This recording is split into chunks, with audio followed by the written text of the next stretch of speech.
Welcome back to another video with Gamer&Crew. I hope you all are having a great time.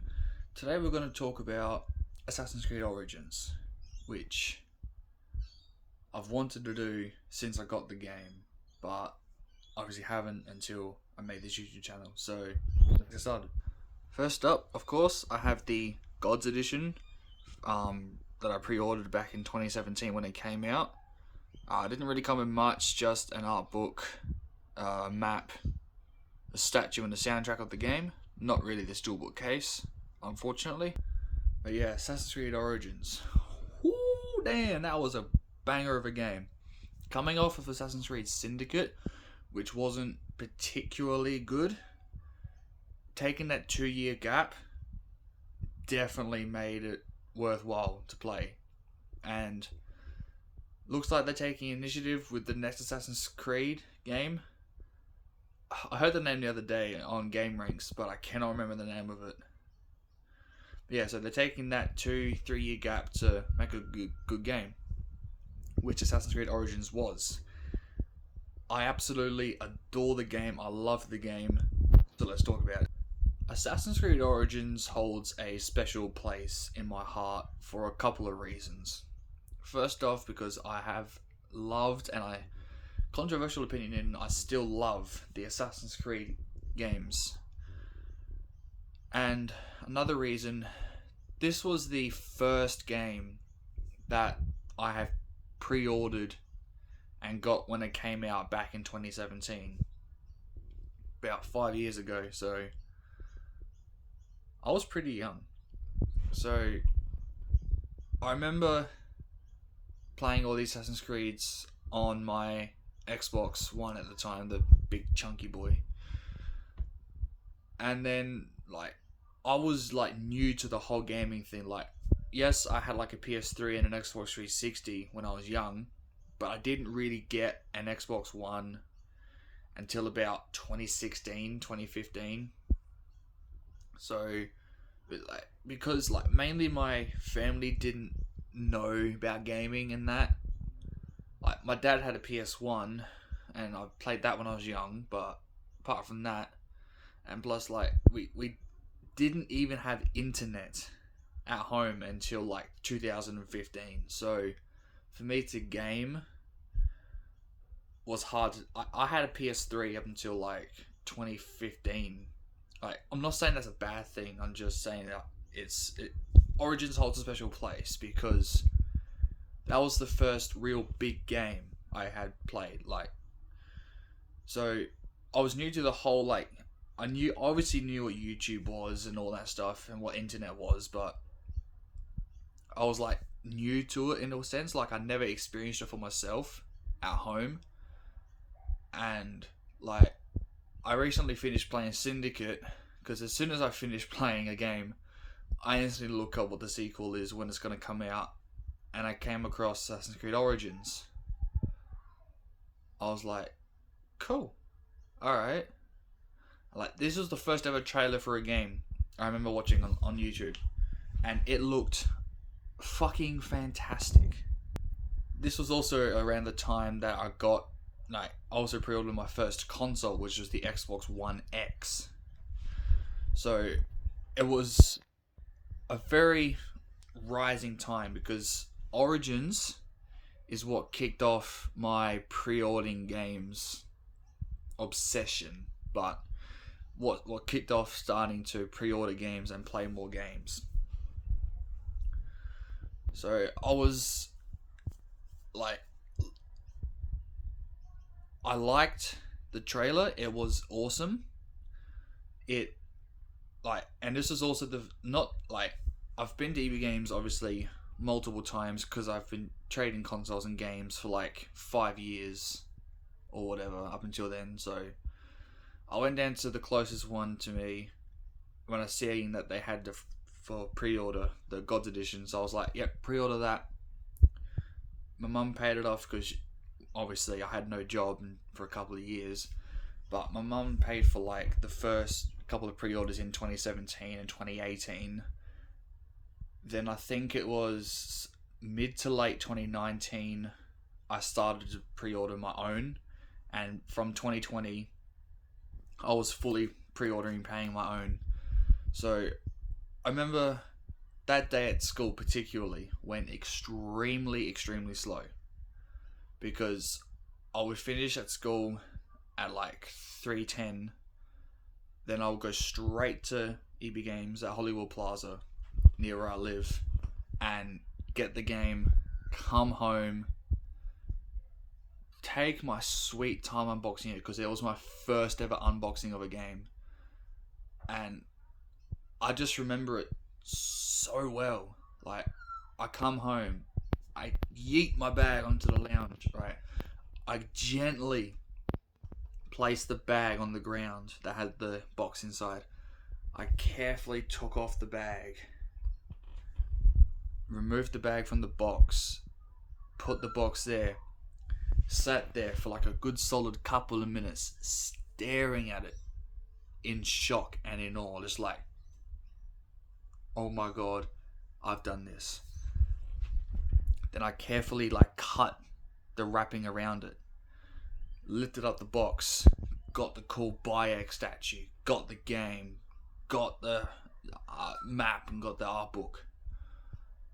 While the game was installing, I just admired the statue and admired the book and the map, because that was my first ever statue I got, the first ever map I got, first ever soundtrack I got, first ever book I got, and the first ever box that I remember keeping.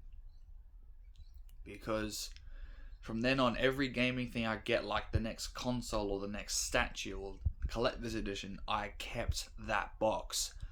Like, I'm sitting in my room here now, I'm looking at my 70 boxes I have. Of 2 of them are the consoles, and like the rest are just either statues just by themselves or collector's editions of games. And I've now got like 60 books, like art books and strategy guides. I've got those dangling things, like you got the Witcher thing, you got Ghost Recon Breakpoint's dog tag, you got Mafia 3's dog tag, you got Gears of War 5 Gears of War 4 cog tags, the bracelet from The Last of Us Part 2, you got the Firefly pendant from from Last of Us, sorry, you got the Spyro keychain from Spyro trilogy, you got the car from Cyberpunk 2077. Like, this game kicked off my collection of games, and it was the like first ever statues. I've got like now like an easy 50 soundtracks, 6 of which are vinyl records. I've got like 50 to 60 books, like art books and strategy guides. I've got like 70 statues. Like, it's insane how much this one game, collector's edition of a game, inspired me to do that. And here's a little sneak preview of some of the other boxes and collector's edition I have. But it is crazy that this one game started my career of gaming. So when it finished installing on the Xbox, I immediately hopped into it. Now, I had a 4K console, and this was Xbox One X Enhanced, but I didn't have a 4K TV. I didn't get a 4K TV until 2021, so last year was my first ever 4K TV. So I was experiencing this for technically 1080p. Now, I've played all the Assassin's Creed 1, 2, Brotherhood, Revelations 3, Black Flag Rogue, Unity, Syndicate, Origins, Odyssey. All the ones up until Origins. Sorry, I'm getting ahead of myself. Except for the Chronicles and 3 Liberation. I've played all the ones, the mainline entries up until... So from 1 to Syndicate, I played all of them. Some of them multiple times. And I will admit it did start to get a bit boring, but I was like young at the time and I had nothing else to do, so I was just like, I don't care. This game finished installing. I closed my door to my room and I played it. I booted it up, got to the main menu. I was shocked. I was like, this sounds stupid. I was blown away, like, because the amount of the menu had changed. Like, it was awesome. Like, the music, the Egyptian music, that was so good. you got to choose a difficulty. I was like, wow. So naturally, I went with the normal, so the medium difficulty. I was like, so I put my subtitles on because I always have subtitles on. Put the max, make sure the volume's to the max. Have the brightness a bit higher up than the middle. Put subtitles on, and get started. The first cutscene plays. Oh my god, did it look awesome! It holds up decently well, especially considering now it's been optimized for Xbox Series X and S, and I have a 4K TV. So it holds up a little bit now still, but back in 17, that looked awesome. Like, you're on the big elephants, you got your character there, it's awesome. Then you have the tutorial against a boss fight, and I liked the light hit, heavy hit, and shield because before then I played like 2 games that had the sort of light and heavy attack thing. I think it was Mortal Kombat 10 back in 2015, and also maybe the Shadow of Mordor. But I remember that so well. I loved that so much. Like, it was a big jump from just spamming X, the occasional Y to get a counter attack, and then just cleaning up like a whole 50 dudes like that. So like, you go to 50 dudes, you wait till one of them attacks you, you counter it, kill them, then you just go hit 50 times, and then they're all dead. There's no real challenge to it. Assassin's Creed Origins, there's challenge, there's new mechanics.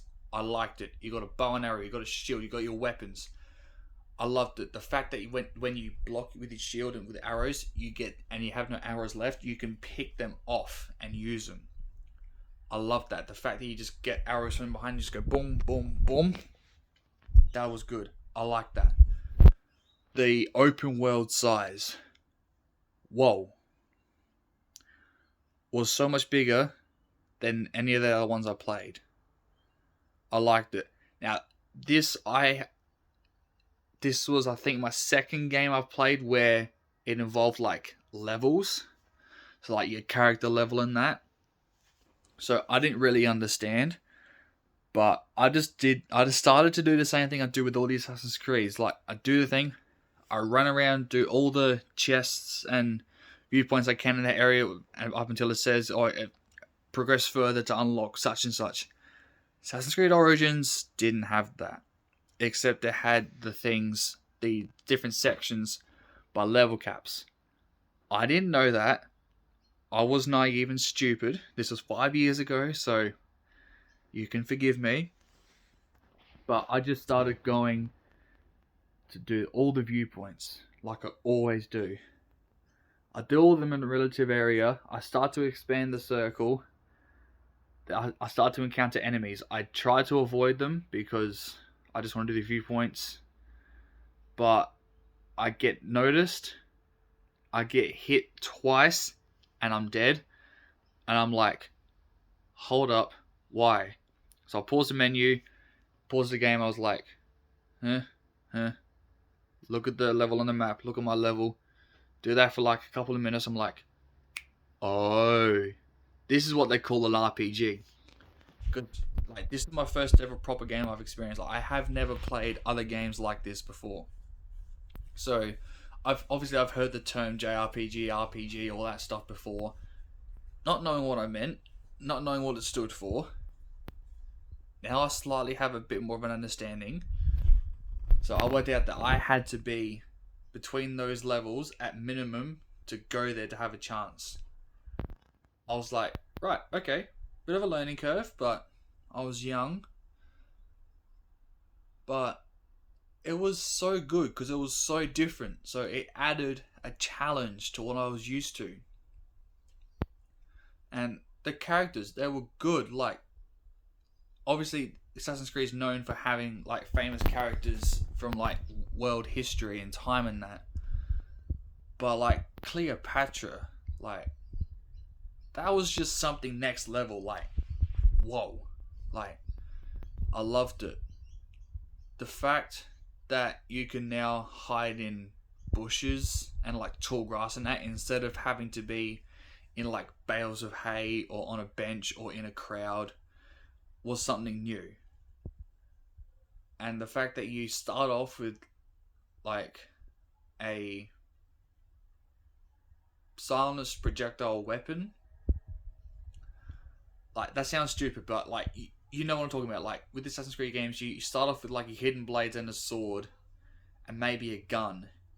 You don't get throwing knives until like a couple of missions later. Here you start off with a bow and arrow straight from the get-go, which is cool, so it makes stealth a bit more easier. But with that comes the gameplay changes, which I also liked.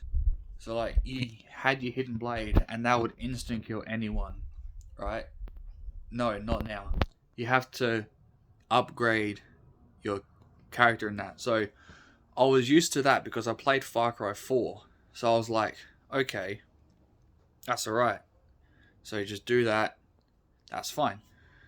So it wasn't that much of a change in that sense. Like I already knew what I was doing, how to do it. But it was just so different. The minimap was so different. Like it was up the top, like in Far Cry 5 after that. But it was good. I liked that. They needed to change it up because it was getting a bit boring. So you play as this dude called Bayek, and like it's like you accidentally kill your son going after the hidden ones. No, the Templars all the time. I cannot remember the name of them.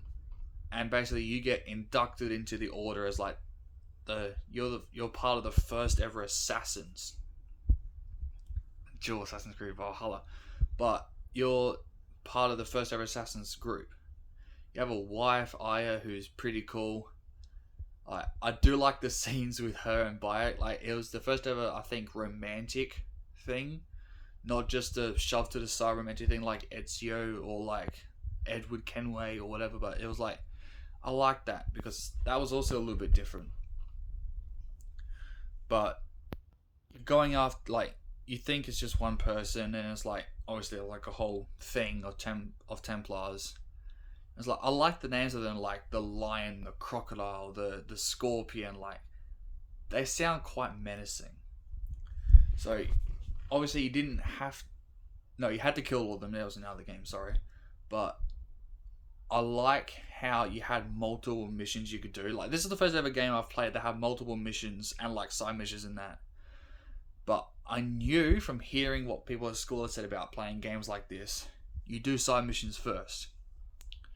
So I do all that, which is cool, and then I do the story missions and progress through the game. It was a solid game. Sorry, I was just interrupted just then. Can't remember what I was saying now. I think something about the scorpion and the lion and that. So it was good. Like it was a bit of a breakup from the other games. I really enjoyed it. Like the ending was good as well. Like the gameplay was good. I loved Assassin's Creed Origins.